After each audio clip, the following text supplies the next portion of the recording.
Hello everybody, मैं reasoning गुरुदेश राजबोनस आपका JP education जो यूट्यूब चैनल है उसमें स्वागत करता हूं, अभिनंदन करता हूं। और मैं रीजनिंग के जितने भी चैप्टर हैं वो एक एक करके सब लेकर आऊँगा। आज जो अपन चैप्टर ले रहे हैं रिलेशन का ले रहे हैं। इस समय जो कोरोना की वजह से जो लॉकडाउन चल रहा है उसकी वजह से आप पढ़ाई में थोड़ा डिस्टर्ब है, तो चिंता ना करें। अपन क्या है, यहाँ ऑनलाइन क्लासें जो स्टार्ट है जीबी एजुकेशन में, उसके माध्यम से अपन घर बैठकर आराम से सुचारू रूप से अध्ययन करेंगे। और ध्यान रहे इस चीज़ का, हर वीडियो को देखना है। हर वीडियो को देखने के बाद में आपको ये पता लगाना है कि वीडियो कैसे लगा, अच्छा लगा, गलत लगा। आप कमेंट बॉक्स में कमेंट करके बताएंगे मुझे जरूर, ठीक है। रिलेशन जो ऐसा चैप्टर है, इसमें हमेशा एग्जाम में है ना 2-3 क्वेश्चन आराम से आते हैं। चाहे एग्जाम आप रेलवे की ले लो, पटवार की ले लो, ठीक है, किसी की भी ले लो, लेकिन यहाँ इसमें से 2-3 क्वेश्चन आराम से आते हैं। तो आज से मैं ये कहूँ कि रीजनिंग में जितने भी मैं चैप्टर लाऊंगा आराम से बारीकी से पढ़ाऊंगा, कोई भी कंफ्यूजन आपके नहीं रहेगी। बेस्ट ऑफ लक, प्रयास करेंगे। आपका प्रयास अधूरा नहीं होना चाहिए। हमारा मार्गदर्शन और मेहनत बराबर रहेगी, लेकिन आपका प्रयास अधूरा नहीं रहना चाहिए। वीडियो को देखिए, पूरा देखिए, और जो भी कमी लगे वो आराम से कमेंट करके बताएंगे। तो पहला चैप्टर लेते हैं अपन रिलेशन। पहला चैप्टर का नाम क्या है? रिलेशन। तो देखो रिलेशन क्या होता है। सबसे पहली बात तो मैं ये सीधी भाषा में ये कहूँ कि दो मानवों के बीच के संबंध को अपन रिलेशन कह सकते हैं। तो दूसरी बात यह आती है कि रिलेशन होते कितने प्रकार के हैं। तो याद रखें, मानव से मानव के बीच में 3 प्रकार के रिलेशन हो सकते हैं। सभी ध्यान देंगे, नोट पे सभी का ध्यान होना चाहिए। तो 3 प्रकार के रिलेशन कौन कौन से होते हैं वो अपन यहाँ देखेंगे। तो देखो पहला ले लिया खून का रिश्ता, दूसरा ले लिया, इसको इंग्लिश में अपन ब्लड रिलेशन बोल सकते हैं। ब्लड रिलेशन, BR लिख दें, कोई दिक्कत नहीं है, ठीक। फिर लेते हैं यहां दूध का रिश्ता, इसको आप क्या बोल सकते हो? Milk relation, MR। सही है। आप ये चाहो कि MR को आप छोटा लिखो, बड़ा लिखो, कोई दिक्कत नहीं, समझ में आनी चाहिए, ठीक। अगला लेते हैं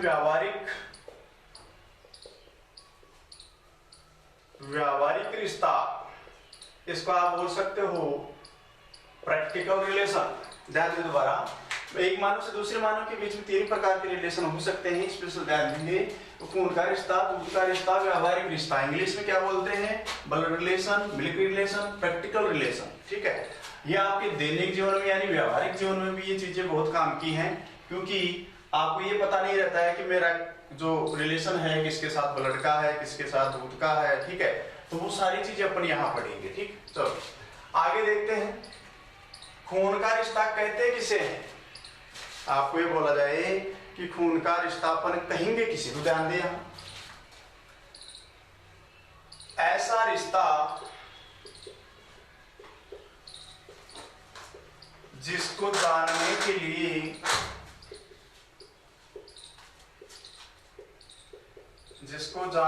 लिए किसी माध्यम की आवश्यकता न हो, वो कहलाएगा भाई ब्लड रिलेशन। याद रखेंगे सभी। खून का रिश्ता किसे कहेंगे? ऐसा रिश्ता जिसको जानने के लिए किसी माध्यम की आवश्यकता ना हो। जैसे उदाहरण के लिए आपको मैं बता दूं, जैसे ये मेरे चाचा हैं, ये मेरे मामा हैं, ये मेरे साले साहब हैं। तो इसमें कोई भी हमें क्या है, माध्यम नहीं लगाना पड़ा, डायरेक्ट अपन बोल रहे हैं, तो इसको अपन ब्लड रिलेशन में शामिल करते हैं। अब इस परिभाषा का जो अपवाद है ना, ये चीज याद रखेंगे, अपवाद। तो इसका अपवाद क्या है भाई? पत्नी। आप ये कहेंगे कि ये मेरी पत्नी, इसी माध्यम की आवश्यकता तो नहीं पड़ी सर, तो वही तो बात है। तो इस परिभाषा का जो अपवाद है वो पत्नी है। पति और पत्नी का जीवन पर्यंत कौन सा रिलेशन होता है? व्यावहारिक। याद रखना सभी, पति और पत्नी का जीवन पर्यंत कौन सा रिश्ता बना रहता है? व्यावहारिक, ठीक है। प्रैक्टिकल रिलेशन, ठीक है। तो खून का रिश्ता किसे कहेंगे? ऐसा रिश्ता जिसको जानने के लिए किसी माध्यम की आवश्यकता न हो, आप उसको खून का रिश्ता कह सकते हैं, ब्लड रिलेशन कह सकते हैं, ठीक है। इस परिभाषा का अपवाद है पत्नी। पत्नी है, सीधी सी बात है, व्यावहारिक रिलेशन से पति से जुड़ी हुई रहती है, ठीक है। अब लेते हैं दूध का। तो आपको ये बोला जाए दूध का रिलेशन किन किन के साथ होता है, तो आप बोल सकते हो माँ व संतान के मध्य खून का और दूध का दोनों होता है। कैसे? माँ हमें जन्म देती है, ब्लड रिलेशन, ठीक है। माँ हमें दूध पिलाकर अपना जो लालन पालन करती है, तो वो कौन सा हो गया? मिल्क रिलेशन, यानी दूध का रिश्ता, ठीक है। अब आगे आती है बात व्यवहारिक। ऐसा रिश्ता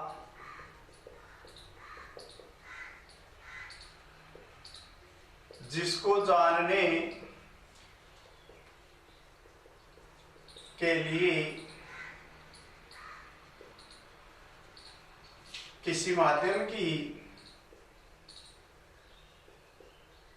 आवश्यकता हो। ऐसा रिश्ता जिसको जानने के लिए किसी माध्यम की आवश्यकता हो, उससे अपन क्या कहेंगे? व्यावहारिक रिश्ता। और व्यावहारिक रिश्ता आप ये कहेंगे कि सर उदाहरण देकर हमें समझाओ। जैसे मैं आपको ये कहूं, आपकी बुआ जी है, उसका जो देवर है, उसके लड़के की जैसे शादी है, उसमें आपको जाना है, ठीक है। तो मैं ये बोलूं भाई आप कहाँ जा रहे हो, तो आप ये बताओगे मेरी बुआ जी के देवर का जो लड़का है उसकी शादी में जा रहा है। तो वहां क्या है? जो बुआ जी का देवर है वो माध्यम है, सही है ना। तो माध्यम है तो सीधी सी बात है प्रैक्टिकल रिलेशन में आ जाता है। क्यों? क्योंकि इसमें माध्यम देवर हो गया, यानी बुआ जी का लड़का तो नहीं है। अगर बुआ जी का लड़का तो अपन डायरेक्ट ये बोल देते भाई बुआ जी की शादी है, वहां जा रहे हैं, ठीक है। तो यहाँ सीधी सी बात है, यहाँ बुआ जी का जो देवर है ना वो माध्यम है, तो ये प्रैक्टिकल रिलेशन में आ जाते हैं। इसके अलावा आपकी फ्रेंड सर्किल है, मित्रता है, वो भी व्यावहारिक रिलेशन में आती है, ठीक है। तो प्रैक्टिकल रिलेशन ऐसा है जिसको आप जितना बढ़ाना चाहो आप बढ़ा सकते हैं, ठीक है। तो ये तीन प्रकार के रिलेशन हो गए भाई मानव से मानव के बीच में, खून का, दूध का और व्यावहारिक। इसके अलावा कोई रिलेशन नहीं होता। अब इसमें अपन आगे चलते हैं ब्लड रिलेशन में। इसके दो भाग हैं भाई, दो भाग याद रखना सभी। दो भाग कौन कौन से हैं वो समझिए पहले। एक तो आता है पीढ़ी दर पीढ़ी। पीढ़ी दर पीढ़ी का मतलब होता है आपके एग्जाम के लिए 7 ही पीढ़ियों से क्वेश्चन आते हैं, हमेशा ध्यान रखेंगे आप। अब कौन कौन सी पीढ़ियां हैं वो समझ लीजिए। पहले ले लिया अपन ने परदादा, परदादा से जस्ट नीचे अपन ने ले लिया दादा, दादा से जस्ट नीचे पिता, पिता से जस्ट नीचे स्वयं अपन खुद, फिर आ गया अपने जो संतानें हैं पुत्र या पुत्री, इन संतान ले सकते हैं, ठीक है, कोई दिक्कत नहीं है। फिर ले लिया यहाँ पौत्र और फिर यहाँ ले लिया परपौत्र। तो आप सभी ध्यान देंगे भाई, ठीक है। ध्यान क्या देंगे? रिलेशन में आपके 7 ही पीढ़ियों से क्वेश्चन उठकर आते हैं एग्जाम में, तो इन 7 पीढ़ियों का आप ध्यान रखेंगे। 3 तो आपसे ऊपर है और 3 आपसे जस्ट नीचे है, तो इसका मतलब 7 पीढ़ियों से क्वेश्चन आते हैं। अब ये बोला जाता है ना कि सेम जनरेशन में कौन कौन आता है वो समझ लीजिए। अब परदादा वाली जो पीढ़ी है ना उसमें कौन कौन से व्यक्ति आपके सम्मिलित होते हैं, तो मोस्टली अपन बता देते हैं यहाँ। परदादा के बाद में अपन देखें तो इसी पीढ़ी में आएगी परदादी, इसी पीढ़ी में आएगा परनाना, इसी पीढ़ी में आएगी परनानी, ठीक है। तो परदादा वाली जो पीढ़ी है ना उसमें आपके देखो परदादी, परनाना, परनानी ये आगे व्यक्ति, और इसके भी जो भी समकक्ष और व्यक्ति हैं वो भी यहाँ शामिल किए जाते हैं। जैसे परनानी है उसका कोई भाई है या अदरवाइज और भी कोई व्यक्ति है जो सेम पीढ़ी में यहाँ अपना स्थान रखता है, तो वहाँ व्यक्तियों को रख सकते हैं, ठीक है। परदादा वाली पीढ़ियों में है ना, परदादा वाली इसे दादा वाली पीढ़ी में है ना, तो दादा वाली पीढ़ी में कौन कौन होंगे वो भी देख लेते हैं। दादा के बाद में अपन ले तो यहाँ देखो दादी, दादी के बाद में अपन ले तो यहाँ क्या हो जाएगा नाना, नाना के बाद में यहाँ क्या हो जाएगी नानी, ठीक है। एग्जाम लगभग इन्हीं से पूछा जाता है, परदादा, परनानी, परदादी, ठीक है। तो अब देखो दादा वाली में कौन सा हुआ? दादी, नाना और नानी। पिता, अब आपके जो पिता है ना अपनी पीढ़ी में किन किन व्यक्तियों को साथ लेकर रखते हैं, तो समझिए चाचा, आपकी माँ, चाचा, माँ, ताऊ, ताऊ भी इसी में आएगा, ठीक है। आप लिख सकते हैं ताई, ठीक है। ताई के बाद में देखो पिता के समकक्ष अपन लेते हैं अपने जो है ना फूफा जी,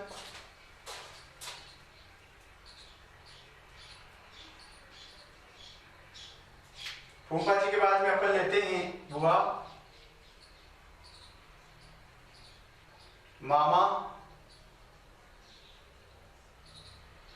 मामी, ठीक है। और भी कई व्यक्ति हैं जो अपनी सेम पीढ़ी में अपना स्थान रखते हैं, चाचा, माँ, ताऊ, ताई, फूफा जी, बुआ, मामा, मामी, ठीक है। चलो स्वयं वाली पीढ़ी में देखिए आप, स्वयं वाली पीढ़ी में है सीधी सी बात है, तो आप लिख सकते हैं यहाँ, जैसे आपका कोई भाई है, बहन है, ठीक है, तो आप इसको लिख सकते हैं मोसेरा, मोसेरा भाई बहन भी होगा ना, वो इसी में आएगा। ममेरा, ममेरा भी इसी में आएगा, ठीक है। मोसेरा, ममेरा, फूफेरा, फूफेरा, ठीक है। भाई या बहन, ठीक है।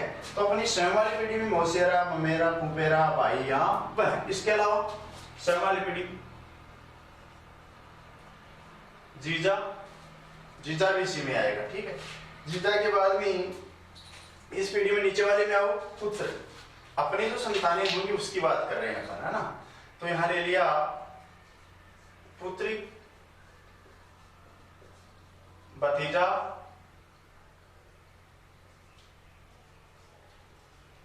भतीजी। भतीजा को देखो इंग्लिश में नेपू और भतीजी को नीश बोलते हैं, ठीक। पौत्र, तो यहां पौत्र की बात करें तो पौत्र में आप आराम से देख सकते हैं पौत्री, पौत्री के बाद में आप ले सकते हैं नाती, नाती के बाद में आप ले सकते हैं नातिन, ठीक है। इन्हीं से क्वेश्चन पूछा जाता है, नाती, नातिन, ठीक है। चलो परपौत्र देखो, परपौत्र में आपको ले लिया परपौत्री, परपौत्री के बाद में परनाती, परनाती के बाद में ले लीजिए परनाती, ठीक है। तो ये क्या है, 7 पीढ़ियां हैं, 7 पीढ़ियों में सेम जनरेशन में आने वाले लोग इसके सामने अपने लिखे हैं। तो इन चीजों को आप क्या करना है, दिमाग में रखना है कि कौन सा व्यक्ति कौन सी पीढ़ी में आता है। अब आपको एग्जाम में ध्यान क्या रखना है, आपसे कितनी पीढ़ियां ऊपर रहे, 3, आपसे 3 पीढ़ियां ऊपर है, ठीक है। ये वाली, ये वाली और ये वाली। तो सबसे पहली बात यह है कि आप अपना ध्यान रखेंगे कि अपने से 3 पीढ़ियां ऊपर हैं और अपने से 3 पीढ़ियां नीचे हैं। तो इस चीज का आप हमेशा ध्यान रखिए। तो 7 पीढ़ियों से एग्जाम के लिए क्वेश्चन बनते हैं ब्लड रिलेशन से। तो ब्लड रिलेशन में अपन ने ले लिया पीढ़ी दर पीढ़ी, ठीक है। अब पीढ़ी दर पीढ़ी के बाद में अपन लेते हैं इसी का भाग शामिल। शामिल का मतलब है कि अपन को ये ध्यान देना है, किसी व्यक्ति के जुड़ने के बाद कोई व्यक्ति अपने परिवार में उसको अपन शामिल करने के बाद ब्लड रिलेशन में शामिल कर लेते हैं। कैसे, जैसे लड़का और लड़की की शादी होती है, पति पत्नी बन जाते हैं, ठीक है। तो जैसे यहां मैं लिख दिया पत्नी, इधर ले लिया मैंने पत्नी के पिता, उस लड़के के क्या लगेंगे जिसके साथ शादी हुई है, तो सीधी सी बात है ससुर। इधर कौन हो जाएगी, पत्नी की माता क्या लगी, सास। तो ये दोनों क्या है, इस पत्नी से, पति और पत्नी के जुड़ने से उसकी माता और जो पिता है इसके पति के क्या लगेंगे, सास ससुर। तो वो लड़का क्या करेगा, माता और पिता को अपने माता पिता के समान दर्जा देकर ब्लड रिलेशन में इनको शामिल कर लिया जाता है, कर लेता है, ठीक है। तो ध्यान देंगे यहाँ पत्नी के पिता, पत्नी की माता, दोनों इसके पति के क्या लगे, सास ससुर। अगर सास ससुर लगे तो सीधी सी बात है वो क्या करेगा कि इन दोनों को अपने माता पिता के समान दर्जा देकर अपने ब्लड रिलेशन में शामिल कर लेते हैं। तो बताओ, पत्नी का जुड़ाव हो पति से, तो इसके जो माता पिता हैं वो ब्लड रिलेशन में शामिल हुए कि नहीं हुए, ठीक है। फिर आगे लेते हैं, यहां जैसे ले लिया धर्म के माँ बाप, धर्म की बहन, ठीक है, या भाई। धर्म की बहन या भाई। तो याद रखेंगे धर्म के जो माँ बाप है, धर्म के आधार पर अपन क्या करते हैं, उसको ब्लड रिलेशन में शामिल कर लेते हैं। दूसरी बात, धर्म की जो बहन बनाते हैं या धर्म का अपन जो भाई बनाते हैं, जिसको अपन साधारण भाषा में भाईला बोलते हैं, तो सीधी सी बात, धर्म की बहन है या भाई है तो उसको धर्म के आधार पर मानकर अपना ब्लड रिलेशन में शामिल कर लेते हैं। ध्यान देंगे सभी, अपन पढ़ रहे हैं रिलेशन एग्जाम के लिए, हर एग्जाम के लिए मोस्ट टॉपिक है, तो या 3 क्वेश्चन आराम से आ जाते हैं। तो ये चीज आपको कंफ्यूज में नहीं रखनी है, इस कंफ्यूजन अपन पूरी दूर करेंगे। जिस प्रकार से आजकल क्वेश्चन आते हैं वो भी मैं आराम से आपको बताऊंगा। तो ब्लड रिलेशन की बात करें भाई, रिलेशन कितने प्रकार के, 3 प्रकार के, खून का, दूध का और व्यवहारिक। ठीक है, ऐसा रिश्ता जिसको जानने के लिए माध्यम की आवश्यकता न हो, खून का अपवाद है इस परिभाषा का पत्नी, इसमें माध्यम की आवश्यकता नहीं पड़ी। दूध का रिश्ता है माँ व संतान के बीच में, दूध का खून का दोनों। व्यवहारिक रिश्ता है ऐसा रिश्ता जिसको जानने के लिए किसी माध्यम की आवश्यकता हो, प्रैक्टिकल रिलेशन कहलाता है। तो मैं आपको कहूं कि एग्जाम में हमेशा ये इन दोनों से नहीं पूछा जाता, ज्यादा से ज्यादा कौन सा आता है, ब्लड रिलेशन। ब्लड रिलेशन में मैंने आपके 2 भाग बताए, पीढ़ी दर पीढ़ी। एक आता है अपन शामिल कर लेते हैं या बाद में जुड़ाव हो जाता है उस हिसाब से। ठीक है, तो पीढ़ी दर पीढ़ी में अपन देखे 7 पीढ़ियों से अपने एग्जाम में क्वेश्चन आते हैं। ठीक है, तो 7 पीढ़ियों में जो सेम जनरेशन वाले व्यक्ति हैं मैंने यहाँ रख दिया है, और भी कई व्यक्ति अगर छूट गए हो तो आराम से आप दिमाग लगाकर उसको रख सकते हैं, लेकिन आपको ध्यान रखना है आपसे 3 पीढ़ी ऊपर और आपसे 3 पीढ़ियां नीचे से क्वेश्चन बनकर आते हैं। ठीक है, किसी के जुड़ाव से शामिल करने के बाद में उसके जो आगे जो परिवार में अपने में जो है ब्लड रिलेशन में शामिल कर लेते हैं। ठीक है, धर्म का माँ बाप है, धर्म की बहन भाई है। ठीक है, तो इस प्रकार से ब्लड रिलेशन ये 2 प्रकार से चलता है, पीढ़ी दर पीढ़ी और शामिल। ठीक है, अब आगे चलते हैं। पहला डायरेक्ट रिलेशन, याद रखना भाई सभी, डायरेक्ट रिलेशन। मैं आपको कहूं डायरेक्ट रिलेशन क्या होता है, जैसे उदाहरण के लिए डायरेक्ट रिलेशन का मैं आपको ये बोल दूं, आपके पिता के पिता, तो आप जल्दी से जवाब देंगे भाई दादाजी, आपका जवाब होगा दादाजी। लेकिन एग्जाम में कभी भी डायरेक्ट रिलेशन से कोई क्वेश्चन नहीं बनता है, आपका जो क्वेश्चन आएगा इनडायरेक्टली आएगा। ठीक है, दूसरी बात इनडायरेक्ट रिलेशन। इनडायरेक्ट रिलेशन क्या है, तो इनडायरेक्ट रिलेशन मैं बता देता हूं। इसी लाइन को अपन इनडायरेक्ट में बदलेंगे तो कैसे बदलेंगे, आपकी माता की ननद के इकलौते भाई। तो देखो इनडायरेक्ट रिलेशन इसी लाइन को अपन ने बदला, आपकी माता की ननद आपकी क्या लगी, बुआ, और बुआ का सीधी सी बात इकलौता भाई होगा, वो आपका क्या लगेगा, ठीक है, दादाजी तो होगा। ठीक है, इकलौता भाई हो या सीधी सी बात आपकी बुआ के जितने भी भाई होंगे, तो सीधी सी बात है क्या लगेंगे भाई। अब यहाँ एक चीज बताओ, ननद के इकलौता भाई है, क्या राइट है ये चीज। देखो आपकी माता की ननद, आपकी बुआ और आपकी बुआ के इकलौते भाई तो कौन होंगे, आपके पिता होंगे। यहाँ इकलौते पिता लिख दूं तो क्या होगा, दादाजी हो गया ना। और यहाँ अगर मैं इकलौता नहीं पे लगाता हूं तो कोई दिक्कत वाली बात नहीं है। आपकी माता की ननद के इकलौते पिता, आपकी माता उसकी ननद आपकी बुआ, बुआ के इकलौते जो पिता होंगे।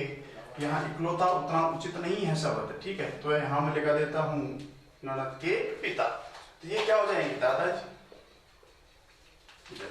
तो ये दादाजी हो गया। तो आप सीधी सी बात आप समझ सकते हैं, एग्जाम में जो इनडायरेक्ट रिलेशन है उसको क्या करेंगे, छोटा करो, डायरेक्ट में बदलो और स्वयं पढ़ लो, क्योंकि अपन सब परिवार में रिलेशन से जुड़े हुए हैं, इसलिए आप कभी भी कंफ्यूज ना हो। आपको इनडायरेक्ट को डायरेक्ट में बदलना है, खुद पर लेना है। ठीक, तो आपकी माता की ननद आपकी क्या लगी, बुआ, और बुआ के जो पिता हैं तो आपको क्या लगेंगे, दादाजी। तो आप है ना, ये बड़ी वाली लाइन है, इसको छोटी में बदलो, आराम से हल करो। ठीक, तीसरा इकलौती पुत्री।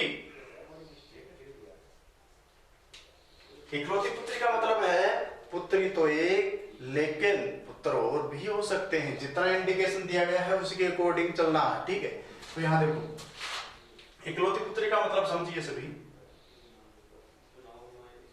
पुत्री तो एक लेकिन पुत्र और भी हो सकते हैं। ध्यान देंगे सभी। इकलौती पुत्री का मतलब क्या है? पुत्री तो एक, लेकिन पुत्र और भी हो सकते हैं, क्योंकि हमें यहाँ इंडिकेशन केवल पुत्री का मिला है, वो भी इकलौती। ठीक है, तो इकलौती पुत्री का मतलब क्या हुआ? पुत्री तो एक, लेकिन पुत्र और भी हो सकते हैं। चौथी बात,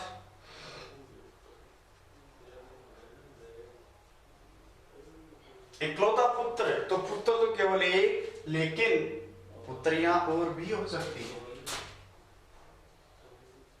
पुत्र तो एक, लेकिन पुत्रियां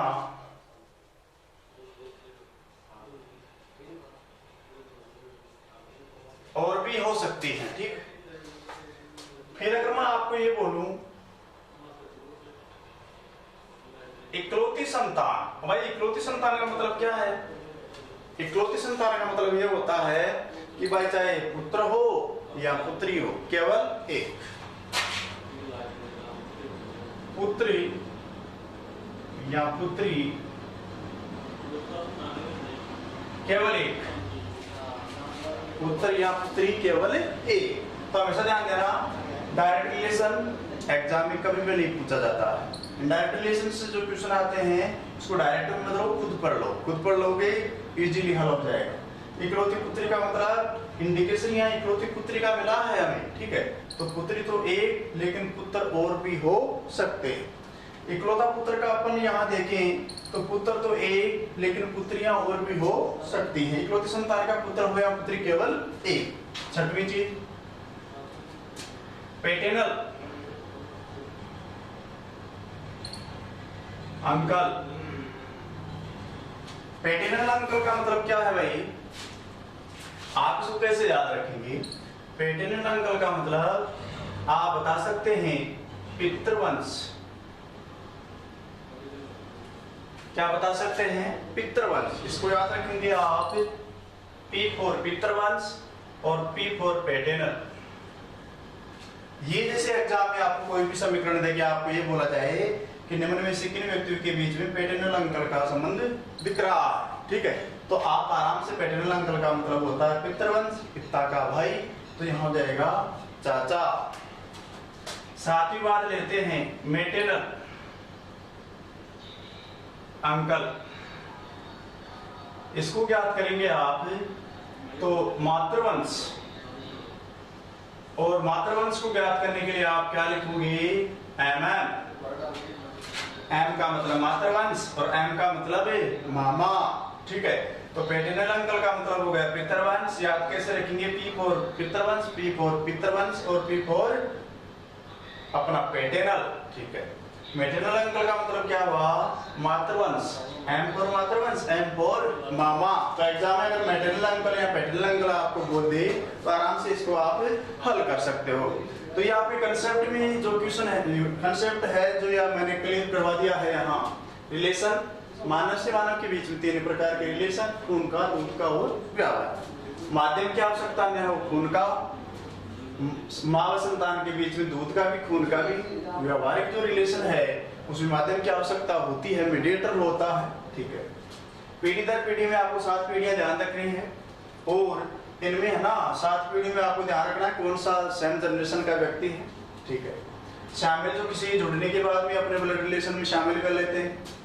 डायरेक्ट रिलेशन आपके पिता के पिता, इनडायरेक्ट रिलेशन है ना सीधी सी बात आपकी माता के ननद के पिता, तो दादाजी दोनों का सेम आंसर है।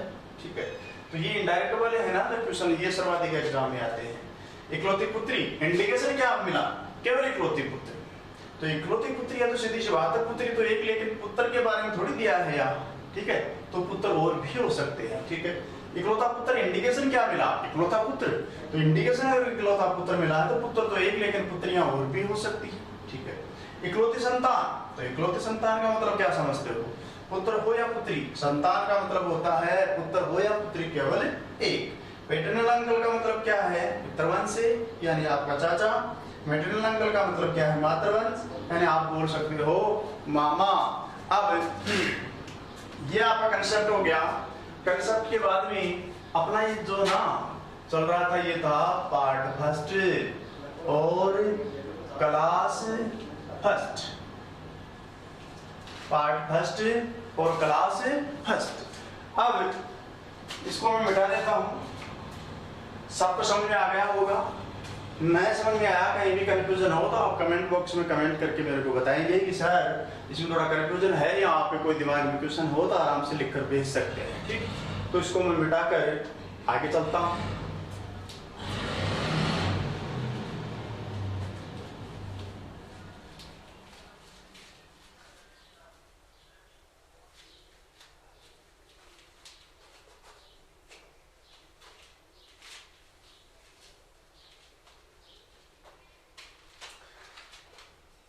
अपना चल रहा था